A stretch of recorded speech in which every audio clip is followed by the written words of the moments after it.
भाई अपने परिवार के कोई भी सदस्य ने कोई मौत के घाट उतार दे या कोई बात आज के टाइम में नई नहीं है, क्योंकि ये वारदात हर जगह पे होने लग रही है।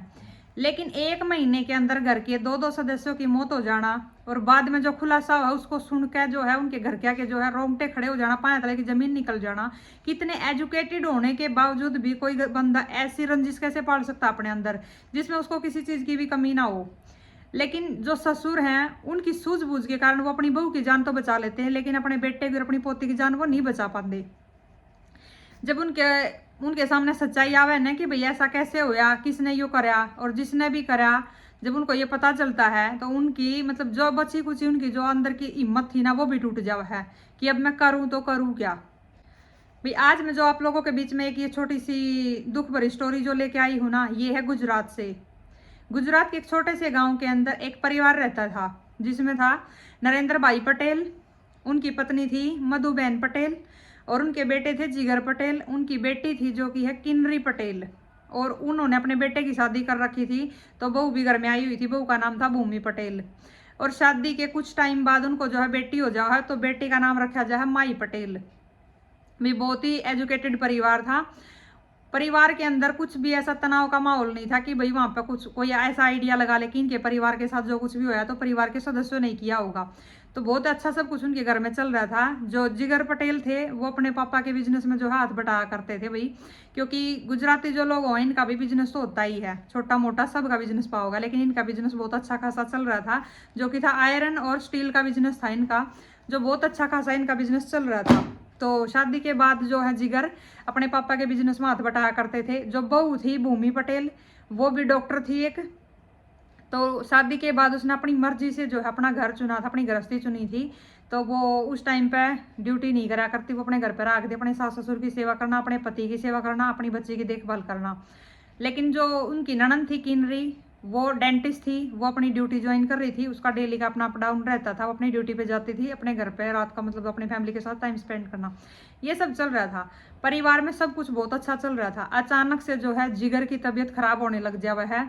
और तबीयत खराब होने का मतलब अचानक से उनका गला सूखना, उनको कमजोरी महसूस होना, उनको चक्कर आना, मतलब ऐसा हो गया कि भाई उनको ना ये बोल सकते हैं कि भाई ऐसे होता है ना कि भाई मिर्गी के दौरे पड़ने लग जावे हैं, इस टाइप की उनकी जो है कंडीशन खराब होने लग जाए। डॉक्टर के पास लेकर जावे हैं तो डॉक्टर के पास जावे हैं, रिपोर्ट नॉर्मल आवा बिल्कुल। तो समझ में नहीं आ रहा था परिवार का कि भाई ये हो क्या रहा है। बार बार में दौरे पड़ना, बार बार में पानी की प्यास लगना, गला सूखना उनका, और अंदर से कमजोरी महसूस होना। इसी के चलते जो है जो जिगर है वो बहुत ही कमजोरी का शिकार हो जावा, खाना पीना भी कम हो जावा है, घर से बाहर निकलना बंद हो जावा है।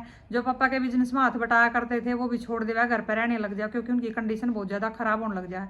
ऐसे ही चलता रहा, 6-7 महीने निकल जावे हैं।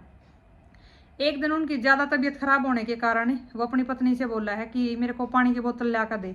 वो पानी की बोतल उसने ला कर देवा है, लेकिन फिर भी उनका थोड़ा बहुत ये हो है कि भाई नहीं मेरा आराम नहीं हो रहा, मैं डॉक्टर के पास जाना है। डॉक्टर के पास लेके जाओ तो ये पता चला कि भाई रिपोर्ट बिल्कुल ओके है, नॉर्मल है बिल्कुल रिपोर्ट, ऐसा कुछ भी नहीं है कि भाई रिपोर्ट में ऐसी कोई बीमारी आ रही हो कि भाई इसका यहाँ से इलाज शुरू कर दें। तो इसको घर पे वापस लेके आ जाए। फैमिली वाले बैठ कर एक प्लान करे हैं कि हम जब से यहाँ पर शहर में आए हैं तो थोड़ा बहुत कभी कभी कुछ कभी कुछ कभी कुछ चलता ही रहा है। तो जो जिगर के पापा हैं नरेंद्र भाई पटेल, वे अपने बड़े भाई से कांटेक्ट करे हैं कि क्यों ना अपने जो पुश्तैनी हवेली हमारी गांव में वहाँ पर जावें और अपनी कुल देवी की हम पूजा पाठ करवावें, क्योंकि लड़के की तबीयत बहुत ज़्यादा खराब रहने लगी है। तो माँ बाप को चिंता होने लग जावा है। तो जो उसके ताऊ ताई थे जिगर के, तो वे भी मान जावे हैं कि चलो कल ना अपने गांव में चलते हैं और वहाँ पर अपनी कुल देवी की पूजा पाठ करवाएंगे, ताकि सब कुछ सही हो जावे। अगर कोई भूल चूक हो रही हो तो उसको ठीक कर लिया जाए, अपनी गलती सुधार ली जावे। तो वे ताऊ के पास वहाँ से शाम को ही निकल जावे हैं, जो ताऊ के घर पे है वहाँ पर चले जावे वे। फुल पूरी फैमिली चली जावे है, बेटी भी, बहू भी, माता भी, बेटा भी, पोती भी, सब चले जाओ। वहाँ पर जाने के बाद जो जिगर है उनकी तबीयत खराब होने लग जाओ है, अचानक से दोबारा फिर तबीयत खराब होने लगा है। तो जो है वो अपनी बहन से बोला है कि मेरे को दवाई दे ताकि मैं डॉक्टर के वहाँ तक जा सकूँ। तो किन्नरी जो है उसकी बहन वो उसको दवाई देवा है कि थोड़ा बहुत रिलैक्स मिलेगा डॉक्टर के वहाँ तक पहुँचने तक। तो उस वो जो उसकी बहन है वो उसको दवाई दे देवा है। दवाई लेने के बाद उसको बिल्कुल भी आराम नहीं मिल रहा था, या उसकी और ज़्यादा तबीयत खराब होने लग जावा है। तो भाज के वो अपनी गाड़ी के पास जावे है कि भाई मैं जल्दी से अपनी गाड़ी लूँ और डॉक्टर के पास जाऊँ। गाड़ी के पास पहुँचा है तो उसने अपनी चाबी नहीं मिलती। हालांकि वो अपनी चाबी ना हमेशा अपनी जेब में रखा करते थे जो जिगर थे, उन्हें अपनी चाबी नहीं मिलती। वो अपनी पत्नी को आवाज़ लगा भूमि को कि गाड़ी की चाबी नहीं मिल रही। तो उसकी पत्नी जो है वह भी ढूंढा है चाबी, चाबी नहीं मिलती। लेकिन परिवार वाले सारे की जैसे भागदौड़ पड़ जाएगी भाई, अचानक से लड़की की ज़्यादा तबीयत खराब हो गई है, अचानक ज़्यादा गला सूखने लग जावा है। तो दूसरी गाड़ी के अंदर उसको डाल कर नए डॉक्टर के पास ले जावा है। डॉक्टर के पास जाते जाते वो बेहोश हो जावा है। जब डॉक्टर के पास पहुंचा है तो डॉक्टर उसको हाथ लगा कर देखा है तो वो बोला है कि भाई इसके अंदर कुछ नहीं है, यो खत्म हो लिया। डॉक्टर उसको मृत घोषित कर देवा वहाँ पे पहुँचते ही। परिवार वाले भाई सुन कि डॉक्टर बोला भाई पोस्टमार्टम करवा लो आप इनका, तो वे बोल रहे हैं कि नहीं, हम जो है अपने बेटे की जो बॉडी है अब इसकी हम बिरानवाटे नहीं करना चाहते, क्योंकि इनकी तबीयत बहुत लंबे समय से ख़राब चली आ रही थी, ठीक नहीं हो रहा था, तो हम पोस्टमार्टम वगैरह कुछ नहीं करवाते। वे अपने बेटे की जो है बॉडी को लेकर अपना उसका अंतिम संस्कार कर देवे हैं। भाई जो भूमि थी उनकी बहू थी, उसकी तो दुनिया ही उजड़ गई थी। छोटी सी गोदी में उसकी 14 महीने की बेटी और पति को जो वो 6-7 महीने से तड़पते हुए देख रही थी, और उसी के जो है गोड्या में वो अपना है दम तोड़ देवा है, क्योंकि वो अपने उसका गोड्या में सिर रख कर वहाँ मेडिकल पहुंची थी। तो भूमि का रो रो का बुरा हाल है, माता पिता का भी रो रो का बुरा हाल है। उसी बीच में जैसे जिगर की डेथ को 15 से 25 दिन ही हुए थे। 25 दिन के बाद ही मतलब ऐसा लगा है कि भाई बहू को अचानक से कमजोरी महसूस होने लग जावा है। जो कंडीशन जिगर की थी जीते जी, क्योंकि उसने अपने पति को हर रोज मरते हुए देखा था पिछले 6-7 महीने में, कि वो हर रोज मर के जिया है। तो उसने अपने आप में वह चीज़ फील होने लगा है कि जैसे जिगर के साथ ये हालत हो रही थी ना कि उनका गला सूखा करता था, उन्हें कमजोरी महसूस हुआ करती, उसने सेम वही कंडीशन अपने अंदर महसूस करा हुआ। फिर वह बतावा है कि भाई मेरे साथ ऐसे ऐसे हो रहा है, मेरी तबीयत ज़्यादा ख़राब लगा है, मैं कमजोरी सी महसूस हो रही है, आँख नहीं खुल रही है, ऐसे चक्कर से आ रहे हैं। मतलब जो सेम चीज़ है उनके हस्बैंड के साथ हो रही थी ना, वही सेम उसके साथ हो रही थी। तो परिवार वाले एकदम तक मतलब सदमे में आ जाओ कि भाई ये हो क्या रहा है, लड़का था हमारा 6-7 महीने इस बीमारी तो जूझा और लास्ट में वो हमें छोड़कर चला गया, अब बहू के साथ भी वही हो रहा है। तो बहू ना डॉक्टर के पास लेकर जावे हैं, वहाँ पर उसके टेस्ट वगैरह करवाए हैं तो कुछ नहीं आता। जैसे जिगर के साथ होता था ना ऐसे उसके साथ हो, कुछ भी नहीं आता वहाँ पर, नॉर्मल रिपोर्ट उसकी। लेकिन फिर भी उसने ना बहू ने वहाँ पर एडमिट करवा देवे हैं। एडमिट करवावा है तो जो उनकी 14 महीने की छोटी सी बेटी थी वह वहीं पे पालने में सो रही है, और जो सास ससुर हैं वे बहू के साथ वहाँ पे एडमिट, वहाँ जहाँ पे बहू एडमिट करवा रही थी मैं हॉस्पिटल में बहू के पास है वहाँ पे। तो घर पे कौन बचा, जो एक जिगर की ताई जी थी वो, और जो जिगर की बहन थी एक वो छोटी सी 14 महीने की बच्ची। तो ये बच्चे हैं। जो ताई जी हैं वे बोल रहे हैं कि बेटा आप यहाँ पे इसकी गुड़िया के पास रुको, मैं हॉस्पिटल में जाके आती हूँ एक बार। जो जिगर की ताई जी हैं भाई, वो जो जिगर की बहन है उसको 14 महीने की गुड़िया के पास छोड़ कर ना और वो हॉस्पिटल में चली जावा है कि मैं बहू की एक बार तबीयत का बेरा ले लूँ कि भाई कैसी कंडीशन उसकी। जैसे परिवार वाले होते हैं ना भाई, जब कोई बीमार होता है तो उसकी सेहत का पता करते हैं भाई ठीक ठाक है कि नहीं है, तो बेरा लेने वहाँ पर चली जाओ मेडिकल में। जो पीछे से जो 14 महीने की गुड़िया है उसकी अचानक से तबीयत इतनी ख़राब हुआ है, इतनी ख़राब हुआ है कि वह हॉस्पिटल में जो उनकी बुआ है वह उसको बोल रहा है अपने पापा को फ़ोन करके कि पापा ऐसे ऐसे गुड़िया की तबीयत ख़राब हो रही है, क्या मैं इसको लेके आऊँ डॉक्टर के पास। वह उसको वहाँ पर डॉक्टर के पास लेकर जावा है तो इतना उसको भी ये बोल रहे हैं कि भाई इसके अंदर कुछ नहीं रहा, तबीयत इतनी ख़राब हुई है इसकी कि ये यहाँ तक आते आते इसने अपना दम तोड़ दिया गुड़िया ने। जो भी दादा था वो ये सदमा बर्दाश्त नहीं कर पाता, बिल्कुल भी नहीं कर पाता, वो बिल्कुल टूट जाओ है कि ऐसा क्या हो रहा है कि अभी तो बेटे की डेथ हुई है 20-25 दिन पहले ही, फिर अचानक बहू की तबीयत ख़राब होगी। बहू की तबीयत ख़राब होने के 5 दिन बाद ही ये जो पोती है इसकी तबीयत ख़राब होगी, और पोती इस मतलब इस बीमारी ने जो भी इसका तबीयत इसकी ऐसी डाउन हुई है या इसको झेल नहीं पाई, 14 महीने की बच्ची थी और वो भी अपना इस दुनिया को छोड़ कर चली जावा है। तो डॉक्टर उसको बोल रहे हैं कि भाई आप इस गुड़िया का पोस्टमार्टम वगैरह करवाओ, कुछ है ये देखें तो प्रॉब्लम क्या थी। तो उसके दादा मना कर देवे हैं कि नहीं मैंने नहीं करवाना पोस्टमार्टम। तो वो उसको दफना देवे हैं, जो परिवार में होते हैं ना भाई सबकी अपनी अलग अलग रीति रिवाज, तो उस रीति रिवाज के हिसाब से मैं उसको दफना दें, क्योंकि 14 महीने की बच्ची थी वह। दफनाने के बाद जो लड़की की मतलब लड़के की जो बहू थी भूमि थी, उसको उसके ससुर बोला है कि बेटा अगर ज़्यादा तबीयत डाउन लग रही हो तो थोड़ा तेरे को रेस्ट की ज़रूरत है और माहौल भी चेंज हो जाएगा, क्यों ना तू अपने मायके चली जा। थोड़ा तेरे लिए जगह भी बदली हो जाओगी, क्योंकि उसका तो सब कुछ लूट लिया था, कुछ रह ही नहीं रहा था उसका। तो पति उसके गए, बेटी उसकी गई, उसका कुछ नहीं रह रहा था। तो ससुर ने जो है ये सोचा कि क्यों ना मैं बहू की जगह बदली करवा दूं, थोड़े दिन अपने मायके रहेगी तो थोड़ी इसको भूल भी पड़ेगी इन चीज़ों की। और उसने उसके मायके में भेज देवे हैं, उसके पापा को बुला कर ना, और उसको साथ में भेज देवे हैं कि भाई इसका थोड़ा माइंड भी सही हो जाएगा, क्योंकि यह बहुत ज़्यादा सोचने विचारण करने लग रही है, क्योंकि इसके ऊपर जो दुखा का पार्ट टूटा है ना, वो यह महसूस कर सकती है, क्योंकि इसने अपना पति और अपना बच्चा दोनों खोए हैं। भेजने के बाद जो उसके जिगर के माता पिता थे, वे अपनी बेटी के ऊपर एक चीज़ नोटिस करा है कि हमारे घर में इतना सब कुछ हो गया, जवान बेटा भी गया है, बिल्कुल लव की बूंद के बराबर हमारी पोती भी जो है दुनिया छोड़कर चली गई, और जो बहू की है वो भी तबीयत बहुत ज़्यादा डाउन हो रही है, पता नहीं क्या होगा क्या नहीं होगा। लेकिन जो बेटी है ना, इसको ऐसा लगा है कि इसको कोई फर्क ही नहीं पड़ रहा है, इसको बड़ा सा भी दुख नहीं हो रहा इस बात का कि भाई तेरा भाई गुजर गया, तेरी छोटी सी भतीजी थी वह गुजर गई। वो मतलब नॉर्मल हंसना बोलना, अपनी ड्यूटी पर जाना, नॉर्मल ज़िंदगी जैसे पहले जी रही थी उससे भी ज़्यादा खुश हुआ दिखना। तो यह चीज़ कहीं ना कहीं उनके पापा ने जो है, उसका भाई की जब तबीयत खराब थी ना, जब भी उन्होंने यह नोटिस करी थी, और जब उनकी भतीजी की जो तबीयत ख़राब थी और उन्होंने जो फ़ोन करके उनको बताया कि पापा ऐसे ऐसे इसकी तबीयत ख़राब है, तब भी उन्होंने उसकी आवाज़ में कुछ ऐसा लगा था कि भाई इसको जैसा लगा है कि मतलब हंस का बोल रही है चीज़, या इसको दुख नहीं लग रहा है। लेकिन बेटी थी भाई, कोई भी बाप इतना बेईमान नहीं होता कि अपनी बेटी के ऊपर इतना जल्दी कोई भी शक कर ले है। तो उस दुख के माहौल में उन्होंने उसके ऊपर कोई शक नहीं करा। लेकिन बाद में जैसे जैसे, क्योंकि फिर वे अकेले हो गए माता पिता, और एक वो लड़की घर पर अकेले होने के बाद, क्योंकि भाई बंदा 24 घंटे सोचा विचारा, सब जो इंसान के उनके हाव भाव एक्सप्रेशन वो सब नोट करा है।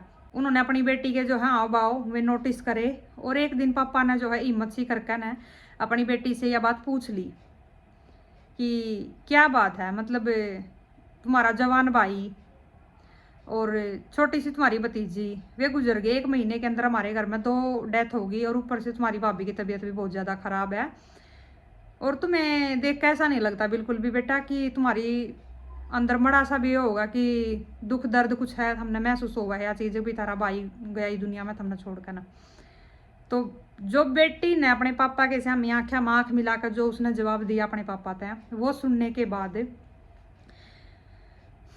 उनके पापा की पैरा तले की जमीन खिसक गई, और जो उनकी बच्ची कुछ माड़ी मोटी हिम्मत थी वह भी ख़त्म होगी। उन्होंने अपनी बेटी से पूछा कि क्या तुम्हें जरा सा भी दुख नहीं तुम्हारे भाई के जाने का? तो उन्होंने बोला कि बिल्कुल भी नहीं। तो वह पूछा क्या तुम्हारा हाथ है तुम्हारे भाई की मौत के पीछे? तो वह बोला हाँ बिल्कुल आपने सही पकड़ा, मेरा ही हाथ है उसके पीछे। उनके पापा उससे पूछा है, सवाल करा है कि तूने ऐसा क्यों करा? वह उन तब बोल दे है कि मैं आपसे ये जवाब देना जरूरी नहीं समझती, लेकिन जो भी आप बोल रहे हो ना वो आप सही बोल रहे हैं, मैं नहीं कराया ये सब कुछ। भाभी को आपने किसी तरह बचा लिया है, लेकिन मेरा प्लान तो उनको भी मारने का ही था। तो पापा ये सोचने में मजबूर हो जा हैं कि अब मैं अपनी बेटी को बचाऊं या अपने बेटे ने अपनी पोती ने इंसाफ दिलाऊं, क्योंकि खून तो वो भी उन्हीं का है। लेकिन पिता ने सोचा कि जब इस बेटी को मैंने इतना पढ़ाया लिखाया, किसी चीज़ की भी कमी महसूस नहीं होने दी है, जो इसने मांगा जो इसने करना चाहा वो मैंने इसके सारे सपने पूरे करवाए, और इतनी आज़ादी होने के बावजूद भी अगर इसने यो कदम उठाया है तो यह कहीं ना कहीं समाज में खतरा है। तो उसने अपने बेटे को इंसाफ दिलाना ये जरूरी समझा, तो वो पुलिस स्टेशन की तरफ जावा है। पुलिस स्टेशन जाकर वो अपनी बेटी के खिलाफ रिपोर्ट लिखवावा है कि मेरे बेटे की मौत में और मेरी पोती की मौत में मेरी बेटी का हाथ है। जो जिगर के फादर हैं, जो जिगर के पिता हैं, यानी कि नरेंद्र भाई पटेल, ये अपनी बेटी के खिलाफ वहाँ पर पुलिस कंप्लेंट लिखवा देते हैं कि मैं अपनी बेटी के ऊपर कार्रवाई चाहता हूँ कि जो उसने मेरे सामने बोला है, जो उसने मेरे सामने बोला है कि मैं ही उनकी मौत की जिम्मेदार, मैंने ही उनको मौत के घाट उतारा है। भाभी को आपने किसी तरह बचा लिया, मेरा तो इरादा उनको भी मौत के घाट उतारने का ही था। तो ये सारी बातें सुनने के बाद कहीं ना कहीं पुलिस जो है एक्शन में आ जाओ है। भाई बेटे का तो जो है अंतिम संस्कार हो चुका था उनका, तो वो कुछ कर नहीं सकते थे, लेकिन जो पोती थी ना, वो 14 महीने की एक छोटी सी नादान सी एक लव की बूंद थी, उसको उन्होंने दफन किया था। तो पुलिस वाले जो हैं उसकी बॉडी को बाहर निकाला है, माई की बॉडी को वो बाहर निकाले हैं, और उसका जो है पोस्टमार्टम करवाया है। पोस्टमार्टम के अंदर क्या निकल का हुआ है, वे उनकी पोती की जो है बॉडी के अंदर कुछ ऐसे विषैले पदार्थ पाए हैं कि जिनकी वजह से उसकी मौत हो जावा है। ये सारी चीज़ें जानने के बाद पुलिस वाले जो हैं, जो यानी कि किन्नरी है, जो उनकी बेटी जो थी, उसको अरेस्ट कर ले हैं। अरेस्ट करने के बाद में उससे सारी सच्चाई जो है उगलवावे हैं, क्योंकि उसके ऊपर जब प्रेशर पड़ा है तो वो स्टेप बाय स्टेप वो सारी वो जो गुनाह अपने कबूल भी कर ले है और अब बता भी दे है। फिर जो किन्नरी का जो है लैपटॉप है वो भी बरामद कर लिया जावा है। उस लैपटॉप के ऊपर देखा जावा है कि वो रात रात भर है ना कुछ ऐसे पेड़ पौधे के बारे में वह सर्च करा करती जो जहरीले टाइप के हों, जो विषैले टाइप के हों। ये सारी जानकारी वो वहां से लिया करती और ऊपर से रही वो डॉक्टर, तो थोड़ी बहुत नॉलेज उसने इन चीज़ों की भी थी। तो वो कहीं गांव देहात से किसी से भी वो कुछ एक ऐसे जो पेड़ा होता है ना जो बहुत ही जहरीला होता है उसके वो कुछ बीज मंगवा ले हुआ है, जो दवाइयाँ में ज़्यादातर यूज हुआ है, डॉक्टरों को इस बारे में पता भी हुआ है। तो वो इंटरनेट पे ये सारी चीज़ें सर्च कराया है तो वो बीज मंगवा रहे हैं। बीजा का हुआ बीज मंगवाने के बाद वह एक डिब्बे के अंदर येलो और रेड कलर के जो है कैप्सूल फॉर्म में उनके पाउडर को बनाकर रख ले हुआ है। वो उसने प्लानिंग के तहत ऐसा जाल बिछाया था कि भाई कोई तेरे ऊपर शक भी ना करे और जो है ये तेरे रास्ते से भी हट जावे। जाल उसने क्या बिछाया था कि कुछ ऐसे विषैले पदार्थ की उसने सर्च कराया कि जो आहिस्ता आहिस्ता पहले तो अंदर तो शरीर ने भी है कमजोर कर देवे। कमजोर करने के बाद फिर ऐसा हो जाए कि भाई अब बंदे का जो है लीवर बिल्कुल डैमेज हो गया, खत्म हो गया। फिर उसने कुछ ऐसा प्लान करा कि फिर उसके बाद उसने अटैक करना है उसके ऊपर कि भी अचानक से बंदे की इतनी ज़्यादा तबीयत खराब हो जावे कि वो फिर वो मरने के लिए मजबूर हो जावा है। उसने उसकी भी प्लानिंग पूरी कर रखी थी। पहले तो उसने 6-7 महीने जो अपने भाई को जिगर को वे विषैले पदार्थ दिए। जब उसका गला सूखने लगा था वो भी उसी की प्लानिंग थी। गला सूखता था तो वो किन्नरी जो थी ना उसकी बहन वो इसको पानी की बोतल भर कर दिया थी। भाई समझता था कि मैं पानी पी रहा हूँ लेकिन कहीं ना कहीं वो भी एक जहर ही था, विषैले पदार्थ उसके अंदर पानी के अंदर वो घोलकर उसने दिया करती उसका, इसीलिए बार बार मैं गला सूखा करता। तो पानी की जगह वो सोचा करता कि भाई मैं ग्लूकोन डी का पानी पी रहा हूँ, ग्लूकोज का पानी पी रहा हूँ एनर्जी के लिए, लेकिन कहीं ना कहीं वो भी वहाँ पे जहर ही पी रहा था। ये सारी चीज़ों की जो है अपने आप अपने मुंह से जो किन्नरी जो थी जिगर की बहन जो थी वह खुद पे खुद ये सारी चीज़ें कबूल कर दी जावा है। फिर वह बतावा है कि जब ताऊ के वहाँ पर गए थे हम, क्योंकि मैंने भाई के ऊपर जो 6-7 महीने का मेरा कोर्स था वो मैंने पूरा कर लिया था, वो आखिरी टाइम था कि अब यो मैंने रास्ते से बिल्कुल हटाना है, मौत की घाटी मैंने उतारना ही उतारना है। तो उसने एक ऐसा केमिकल आवा है जो ज़्यादातर सुनार के पास ही मिला करे। उसने किसी पहले तो जो ज्वेलर्स था ना उसके साथ यारी दोस्ती करी। फिर उसने उससे बोला कि मैं एक डेंटिस्ट हूँ और मेरा एक क्लाइंट है जिसने जो सोने का जो है दांत बनवाना है, मेरे को थोड़ा सा यो केमिकल मिल सकता है क्या। उसके जो दोस्त हैं वे दोस्ती के फॉर्म उसमें आड़ में वे उसको इतना ही केमिकल देवे हैं जो एक दांत बनाने के लिए इनफ है, इतना ही वो केमिकल देवे हैं। लेकिन उससे जो है वही किन्नरी का काम नहीं चल सकता था। वह बतावा है कि मैंने किसी और दूसरे जो ज्वेलर्स हैं उनके साथ भी किसी के साथ कनेक्शन किया हुआ था, भाई मेरे को चाहिए कम से कम 3 कैप्सूल तो मेरे बना इसमें, इतना तो मेरे को चाहिए ही चाहिए था वो। तो उसने कुछ और 1-2 ज्वेलर्स के साथ और कांटेक्ट किया, यारी दोस्ती बढ़ाई, क्योंकि उसका प्रोसीजर 1 दिन का नहीं था, 2 दिन का नहीं था, वह लगातार 6-7 महीने से यो काम कर रही थी। तो इतना टाइम उसके लिए यो बहुत था कि भाई वह ऐसे ऐसे केमिकल जो इकट्ठे कर सके। तो उसने ये भी इकट्ठा कर लिया था और जो केमिकल था ना उसने ऐसे ही डायरेक्ट नहीं रखा वो केमिकल को, उसने बना लिया उसके कैप्सूल। कैप्सूल बनाने के बाद जब भी भाई की तबीयत खराब होती थी तो वो कैप्सूल अपने हाथ से दिया करती कि ले भैया ये दवाई खा लो शायद आपको आराम मिल जाएगा, क्योंकि डॉक्टर की रिपोर्ट में तो कुछ आवे नहीं था। जब भाभी की तबीयत खराब होने लगी थी तो भाभी को भी उसने वही सारा जो पाउडर जो उसने गांव से कोई बीज वगैरह मंगवा कर बना रखा था वो भाभी को देना स्टार्ट कर दिया था। तभी भाभी की तबीयत अचानक खराब होने लगी थी। अभी आते हैं हम भाई के ऊपर भी। भाई की अचानक से इतनी तबीयत खराब हुई कि वो डॉक्टर के पास भी नहीं पहुंच पाया। उस दिन उसने क्या करा था उसने डिटेल में बताई है सारी चीज़ें किन्नरी ने, कि मैंने उस दिन क्या करा था। भाई की तबीयत खराब होने लगी क्योंकि जैसे उसने खाना खाया उसने पानी पिया, क्योंकि मेरे जो दिए हुए केमिकल थे वो उसके अंदर चले गए थे। अचानक से उनका रिएक्शन होया, अचानक उनको दौरे पड़ने लगे। तो मैंने बोला कि भाई आप डॉक्टर के वहाँ तक आराम से पहुँच जाओगे, आप ये दवाई ले लो, शायद इससे आपको थोड़ा बहुत रिलैक्स मिल जाएगा, आप डॉक्टर के वहाँ तक पहुँच जाओगे, इतना अपना रिलीफ मिल जाएगा। लेकिन वो मेरा आखिरी दाव था। उसमें जो उसने सुनार के वहाँ से जो केमिकल लिया था ना वो एक ऐसा जहर था, अगर वो पेट के अंदर चला जाओ तो आदमी की जो है 1.5 से 2 घंटे के अंदर मौत निश्चित है। क्योंकि वो डॉक्टर थी उसको पता था इस बारे में। भाभी इन सारी चीज़ों से अनजान थी, उसने नहीं पता था कि भैया खुद के घर में अपने भाई के साथ ये सारा मौत का खेल खेल रही है। क्योंकि भाभी भी डॉक्टर थी वैसे तो, लेकिन वह कैप्सूल फॉर्म में बना कर रख रही थी उनने, उसको नहीं पता चला इन सारी चीज़ों का, क्योंकि जिसके मन में पाप हुआ करे ना भाई वही जासूसी करता फिरा करे। अब घर में कोई बंदा उसके ऊपर शक भी नहीं कर सकता, क्योंकि कुंवारी बाण थी वह, शादीशुदा हो तो सोचे प्रॉपर्टी के लालच में कर रही होगी कुछ है, तो ध्यान भी दे ले बंदा, और ऊपर से वह नौकरी भी लग रही, ये भी नहीं था कि भाई घर पर ठाली बैठी है, कुछ काम धंधा उस पर करवा रहे हैं, कुछ प्रेशर है, तो कोई भी शक नहीं कर सका था उसके ऊपर। तो जैसे जैसे वह बताती गई ना, उनके कान्ना के ऊपर तक कीड़े जड़ते गए कि भाई एक लड़की इतनी घिनौनी मौत का खेल कैसे खेल सका है। तो बतावा कि मैंने आखिरी अपने भाई को वो कैप्सूल दिया था, और जब भाई को मैंने कैप्सूल दिया ना, तभी मैंने भाई की गाड़ी की चाबी छुपा ली थी। तो भाई जब चाबी चाबी कर रहा था तो चाबी मेरे पास ही थी, और मैंने इतना समय नू लगाया कि अगर इसने किसी और की गाड़ी में वहां तक लेकर जाओगे, यहाँ पे चाबी चाबी ये खेल खेल ध्यान देंगे, इतने तो अपना दवाई जो है काम कर देवेगी। तो मैं यो चांस लेना ही नहीं चाहूँ कि डॉक्टर के वहाँ तक यो जिंदा जावे। तो ये सारी प्लानिंग प्लॉटिंग उसी की हुई थी, ये सारी चीज़ वह कबूल कर ले है।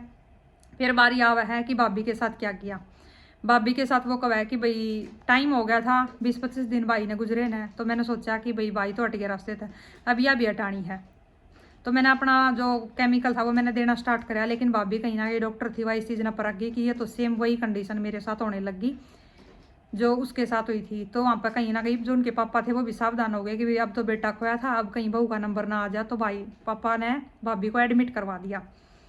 तो मैं और ज़्यादा उसको देने नहीं पाई ये चीज़ें। उसी बीच में मैंने देखा कि भाई जो 14 महीने की बच्ची है, कल को ये जाकर भी हक मांग सका है बड़ी होने के बाद, या पापा ये सोच रहे हैं कि भाई मेरा बेटा तो गया, क्यों ना मैं अपनी सारी प्रॉपर्टी जो जमीन जायदाद अपनी पोती के नाम करवा दूँ। तो मैंने उसके ऊपर बहुत गुस्सा आया कि मैं इसको भी नहीं छोड़ूंगी। तो वो जो सुनार के वहाँ से जो केमिकल लेकर आई थी ना, वो कैप्सूल फॉर्म में था, वो उस छोटी सी गुड़िया के मुंह में वो कैप्सूल खोल कर पाउडर उसके मुंह के अंदर डाला है, और पानी के द्वारा वह उसने निगलवा दिया है, जो पालने के अंदर सोई हुई थी उसकी 14 महीने की भतीजी। और थोड़ा वेट करा है कि इतनी जल्दी मैं उनको नहीं बताऊंगी, क्योंकि वो छोटी सी एक लव की बूंद थी, वह उसका उतना केमिकल का जो जहर का असर था वह नहीं झेल पाई। वह थोड़ी बहुत देर का उसका खेल था, वो थोड़ी बहुत देर में अपना दम तोड़ देवा है। तो ये सारी चीज़ें उसने प्लानिंग प्लॉटिंग के हिसाब से की। तो फिर उससे पूछा जावा है कि भाई तूने ऐसा क्यों किया, क्योंकि तेरी कोई ऐसी चीज़ नहीं थी कि भाई तेरे को कुछ नहीं मिला हो, तेरी परवरिश में कोई कमी रही हो, या फिर तेरे को किसी चीज़ की आज़ादी ना मिली हो, सब कुछ तो मिल रहा है, लेकिन तूने ऐसा क्यों किया। क्योंकि उसके पापा भी ये चीज़ जानना चाहते कि भाई हमारी खुद की बेटी ने क्यों सारा मौत का खेल क्यों खेला। तो अब बतावा है कि बचपन तय मेरे और भाई का बहुत अच्छा बॉन्ड रहा है, लेकिन जैसे जैसे हम बड़े होने लगे ना, तो कहीं ना कहीं मैंने ये देखा कि पापा भाई के ऊपर ज़्यादा ध्यान देवे थे, मेरे ऊपर इतना ध्यान नहीं देवे थे। और पापा के पास जो प्रॉपर्टी थी उसमें भाई बड़े होने के बाद, पढ़ाई लिखाई होने के बाद हाथ बटाने लग जावे हैं। तो मेरे को सीधा सा ये था कि भाई बचपन से मैं यो भेदभाव जो है देखती आने लग रही हूँ। जब जैसे हम बड़े होने लगे हैं, भाई के ऊपर ज़्यादा फोकस करा गया, मेरे ऊपर नहीं करा गया। नौकरी तो एक छोटी सी चीज़ है, लेकिन जो ये बिजनेस है पापा का करोड़ों का, यो अकेले भाई के पास ही क्यों जावा है। मैं इस भाई को ही रास्ते से हटा दूंगी, और भाई की पत्नी को भी और भाई के बच्चों को भी। मैंने ये सब कुछ इसलिए किया। तो भाई जो किन्नरी है उसको पुलिस अरेस्ट कर लेवा है, उसके ऊपर मुकदमा दर्ज हो जावा है कुछ सालों के बाद जो है, क्योंकि किन्नरी जो भी अपनी हाई कोर्ट में अप्लीकेशन लगा हुआ है, अपनी अर्जी लगा हुआ है, इंसाफ की गुहार लगा हुआ है। तो उसकी जो गवार थी वह खारिज कर दी जावा है, उसको उम्र कैद की सजा सुनाई जावा है, और 5 लाख का जो जुर्माना भी भरना उसके सिर लगाया जावा है। लेकिन वो वहां पर भी हार नहीं मानती, वो उसके बाद फिर अर्जी लगावा है। फिर वह जो कोर्ट का दरवाजा खटखटाया कि मेरे को इंसाफ चाहिए, और एक पिता की उम्मीदा के ऊपर पानी फेर दिया। आज के बाद जैसे ऐसी ऐसी स्टोरी सामने आवा है ना, तो भाई माँ बाप का भी अपनी खुद की बेटिया के ऊपर तक विश्वास उठ जावा है। कुछ तो ऊँ इज्जत नीलाम करवा दे है, किसी के लिए बाजरी है, किसी के लिए ऊँ गलत पकड़ी गई, और कुछ इस तरह की जो है अपने पाया पर खड़ी है, एजुकेटेड है, पढ़ी लिखी है, भाई सब कुछ है उसके पास, किसी चीज़ की कोई कमी नहीं थी। और अच्छा खासा उसके पिता का उसके भाई का जुगाड़ था। कुछ इस तरह की जो मानसिक वाली हो ना, जो प्रॉपर्टी के लालच में अपने बसे बसाए अपने भाई के अपने पिता के घर में उजड़वा कर रख दे हैं।